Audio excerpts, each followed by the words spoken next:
చనిపోయారు. ఎందుకని? దేవుని యొక్క రక్షణ వారికి తోడుగా లేదు. దేవుని యొక్క రక్షణ వారికి తోడుగా లేదు గనుక వారి యొక్క ఇద్దరు కుమారుల యొక్క పరిస్థితి ఏమైపోయింది అని ఆలోచన చేస్తే భస్తత్వములో పడిపోయింది. ఇక్కడ ఆలోచన చేసుకోవలసిన విషయము, దేవుని యొక్క చిత్తము చొప్పున నడిచిన వారు, దేవుని సన్నిధిలో ప్రార్థించిన వారు, తన యొక్క బిడ్డల కొరకు ప్రార్థించినటువంటి యోబు గారి కుటుంబము సురక్షితంగా క్షేమంగా దేవుడు కాపాడితే, ఈ ఏలీ యొక్క కుమారుల విషయంలో తన భవిష్యత్తు గురించి మనం ఆలోచన చేసినప్పుడు వారిద్దరు కూడా చనిపోయారు. ఎందుకనగా దేవుని యొక్క కంచె లేదు గనక. రెండు విషయాలు చెప్పాను. మూడో విషయం కూడా జ్ఞాపకం చేసుకుందాం. కంచె కొట్టుచున్నవారు ఎవరు అని ఆలోచన చేస్తే, కంచె కొట్టుకుంటున్నవారు ఎవరు అని మనం ఆలోచన చేస్తే, ఇక్కడ మొదటిగా చెప్పబడిన మాట, కంచె కొట్టివాడిని పాము కరిచి. అది సబ్జెక్ట్, మీరు జాగ్రత్తగా అర్థం చేసుకోవాలి. కంచె కొట్టిన వాడిని పాము కరిచును. ఎంతకని పాము అంటే ఎవరు చెప్పాలి తెలుసు కదా మీ అందరికీ. పాము అంటే అందరికీ తెలుసు. పాము అంటే సాతానుడు. అంటే పాము కరిచెను, కంచె కొట్టివాడిని పాము కరిచెను. ఇప్పుడు దేవుడు మన చుట్టూ కంచి వేశాడు. యోబు గారి ఇంటి చుట్టూ కంచి వేశాడు. మన చుట్టూ కూడా ఇప్పుడు యేసయ్య కంచి వేశాడు, మనకి ఏ అపాయం రాకుండగా. ఇప్పుడు ఇక్కడ మనం ఆలోచన చేస్తే, కంచె కొట్టుకున్నవారు ఎవరు? ఇప్పుడు మన చుట్టూ ఉన్న కంచిని ఎవరన్నా కొడుతున్నారా, లేకపోతే యేసయ్య కొడుతున్నాడా, సాతానుడు కొడుతున్నాడా? మీరు చెప్పాలి. ఎవరు కొడుతున్నారు? అపవాది కొడుతున్నాడు. తర్వాత ఇంకా చెప్పండి, నేర్చుకుందాం. భగవంతుడు అంటే దేవుడు, భగవంతుడు అంటే దేవుడు కొడుతున్నాడు. రైట్. రెండు విషయాలు. ఇంకా ప్రియమైన దేవుని బిడ్డలారా, క్లుప్తంగా ఈ చెప్పేది కనుక మరి మరలా సబ్జెక్ట్ అవ్వదు కనుక వెళ్ళిపోతున్నాను. కంచె కొట్టి వాడిని పాము కరిచెను అని మనం ఆలోచన చేస్తే, పాము అనగా సాతానుడు. రెండోది కంచె కొట్టివాడు అనగా, కంచె ఎవరు కొడుతున్నారు? యేసయ్య మన చుట్టూ కంచె ఉంచాడు. ఆ కంచె వేసిన వాడు మరలా కంచెను కొట్టడు. కానీ ఆ కంచె ఎవరు కొట్టుకుంటున్నారో జాగ్రత్తగా ఆలోచన చేద్దాం. ఇక్కడ మనం చూసినప్పుడు మనమే ఆ కంచెను కొట్టుకుంటూ ఉన్నాం. దేవునికి స్తోత్రం. ఎవరు కొట్టుకుంటున్నారంట? ఆ కంచెను మనమే కొట్టుకుంటూ ఉన్నాం. చూద్దాం ఆ మాటను. యోబు గ్రంథం 19వ అధ్యాయం 8వ వచనం. యోబు గ్రంథం 19వ అధ్యాయం 8వ వచనం.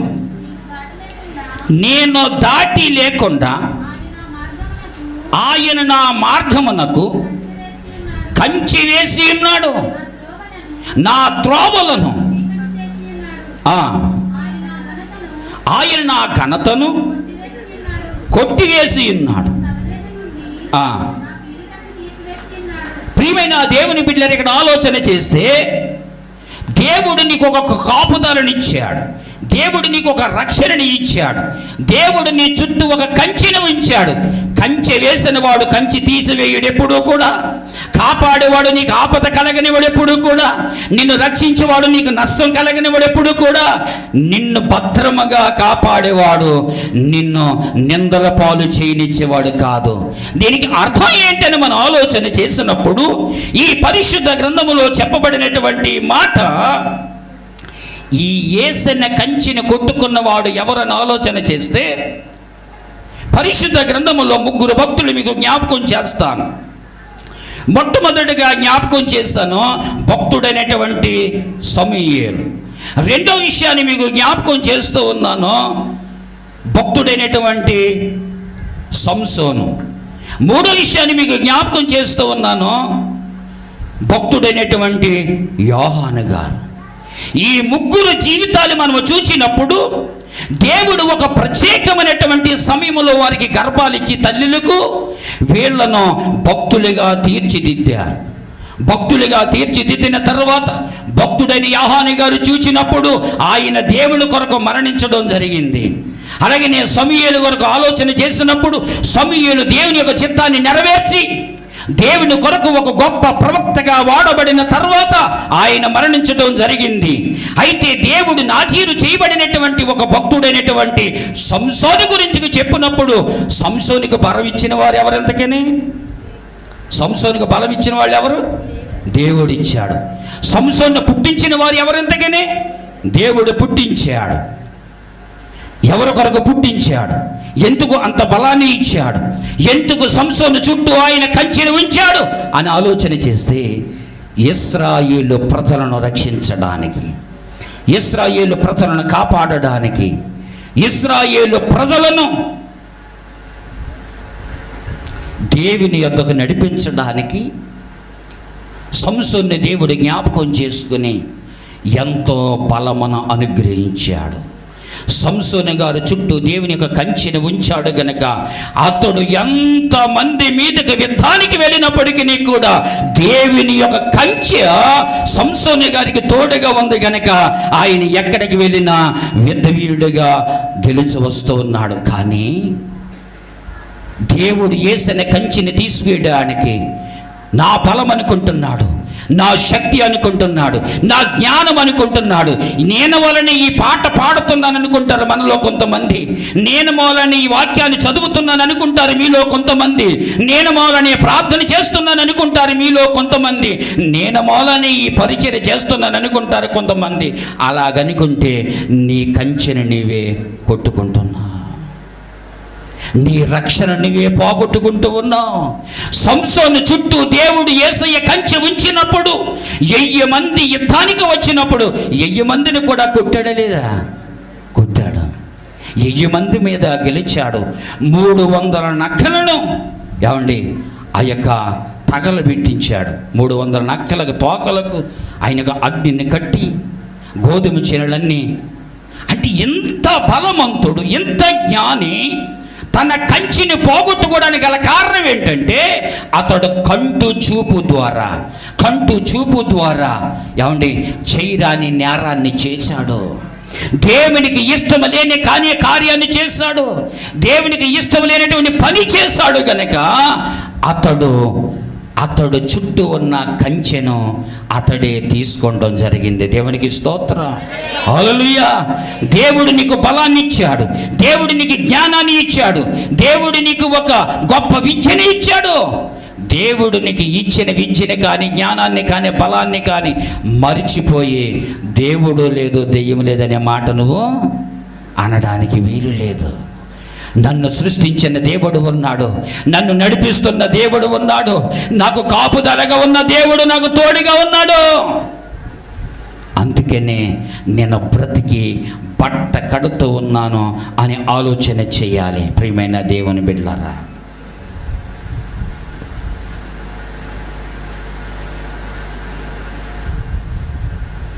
దేవుడు మన చుట్టూ కంచె వేస్తే సంసోను తన జీవితంలో అంత బలవంతుడైనప్పటికీ దేవుని చేత నాజీరు చేయబడినప్పుడు వాడికి కూడా ఏమండి ఒక స్త్రీ కొరకు తన చుట్టూ ఉన్న కంచెని ఏం చేశాడు? తీసివేసుకున్నాడు, నరికేసుకున్నాడు. తన చుట్టూ ఉన్న కంచెని నరికి వేసుకున్నాడు గనక అతడికి ఏం కలిగింది? మరణము కలిగింది. దేవునికి స్తోత్రం, హల్లెలూయా. కంచె కొట్టుచుండగా పాము కరిచెను. నీ చుట్టూ దేవుని యొక్క కంచె ఉంది, నీ చుట్టూ దేవుని యొక్క కాపుదల ఉంది, నీ చుట్టూ దేవుని యొక్క రక్షణ ఉంది. ఆ రక్షణను పాడు చేసుకోవద్దు ప్రియమైన సహోదరి. దేవుడు నీకు ఇచ్చిన రక్షణను పాడు చేసుకోవద్దు ప్రియమైన సహోదరుడా. ఆయన నీకు కంచెగా ఉంచాడు రక్షణను. ఒకవేళ దేవుణ్ణి తునీకరిస్తున్నావేమో, ఒకవేళ నీ బలాన్ని చూసి వెర్రవేగుతున్నావేమో, నీ ధనాన్ని చూసి తూలనాడుతున్నావేమో, నీ జ్ఞానాన్ని బట్టి ఒకవేళ ఎవరిని లెక్క చేయకుండా బ్రతుకుతున్నావేమో, లేకపోతే సంసోను వలె తన బలాన్ని చూచుకొని నా మీదగా ఎవరు వస్తారులే అనుకుని, నాకు ఎదురు ఎవరూ లేదు, నాకు సాటి ఎవరూ లేదు అనుకుని తన ఇష్టమొచ్చినట్లుగా దేవునికి ఇష్టం లేని కార్యాలు చేసి ఎవరో స్త్రీ ఎంక చూచినట్లుగా సంసోను తన జీవితంలో ప్రియమైన దేవుని బిడ్డలారా దేవునికి ఇష్టము లేని కార్యం చేశాడు గనక చివరికి తన బలాన్ని పోగొట్టుకున్నాడు. చివరికి అతడే మరణమైపోయాడు. అందుకని మన చుట్టూ ఉన్న కంచెను మనం ఏం చేసుకోవాలి? భద్రంగా కాపాడుకోవాలి. మన చుట్టూ దేవుని యొక్క కంచె ఉండాలని మనం ఏం చేయాలి? వాక్యము, ప్రార్థన, వాక్యము.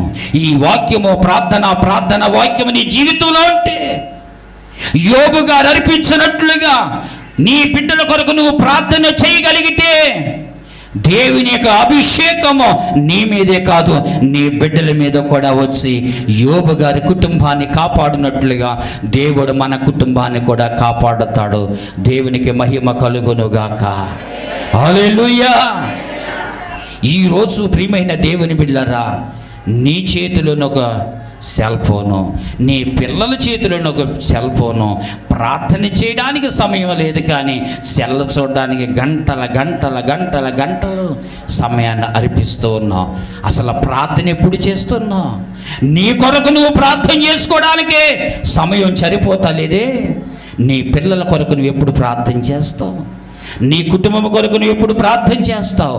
ఇక్కడ చెబుతూ ఉన్నాడు, కంచె కొట్టేవాడిని పాము కరిచెను. కంచెనగా ఏంటని చెప్పాను?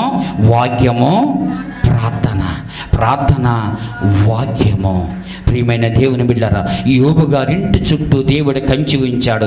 యోబు గారికైనా లేకపోతే కుటుంబం అంతటికైనా, తనకు కలిగిన అంతటకని ఈరోజు దేవుడు నీ కుటుంబాన్ని కాపాడడానికి, నీ బిడ్డలను కాపాడడానికి ప్రభు చెప్తున్నాడు, ఇదిగో నీ నిమిత్తమే కాదు, నీ బిడ్డల నిమిత్తము కూడా నా సన్నిధిలో ప్రార్థన చేయి, విజ్ఞాపన చేయి అని ప్రభు మాట్లాడుతున్నాడు గనక ప్రియమైన దేవుని బిడ్డలారా, కంచె కొట్టివాడిని పాము కరిచును అనే విషయాన్ని మనం ఎవరిని కరిచింది అనే సబ్జెక్ట్ ఉండిపోయింది.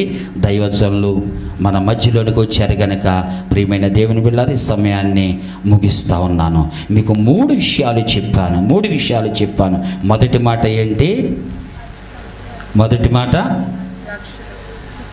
కంచె అనగా దేవుని యొక్క రక్షణ.